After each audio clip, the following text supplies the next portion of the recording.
नागर कर्नूल जिले में 500 रुपये में गैस सिलेंडर की फराहमी की खबर के साथ ही अचमपेट में भारत गैस एजेंसी के दफ्तर के सामने आवाम की कसीर तादाद जमा हो गई।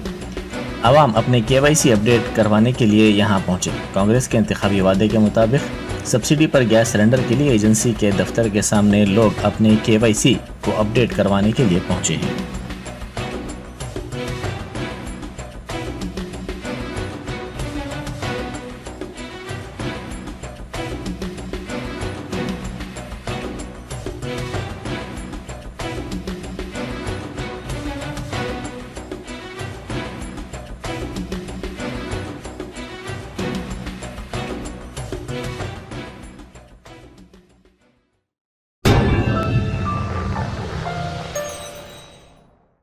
Top selection computers sales and services technology के इस दौर में हम लाए हैं आपकी खिदमत में branded Dell HP desktop laptop और CCTV कैमरा। 15 सालों से 3 से 5 लाख कस्टमर्स को सिंगल और bulk quantity wholesale price with latest generation school colleges corporate office को हम सप्लाई कर चुके हैं। इसके अलावा एक्सपर्ट इंजीनियर्स की निगरानी में रिपेयर चिप लेवल के सर्विसेज भी अवेलेबल है। अगर आप घर दुकान और लोकेलिटी को क्राइम फ्री और सेफ रखना चाहते हैं तो हमसे इंस्टॉल करवाइए CCTV कैमरा HD क्लैरिटी और वो भी बेस्ट क्वालिटी और बेस्ट प्राइस के साथ। और address Vijayanagar colony beside Ryan hotel Hyderabad. Director Syed Rashid Ali Majid. Contact 9849715954।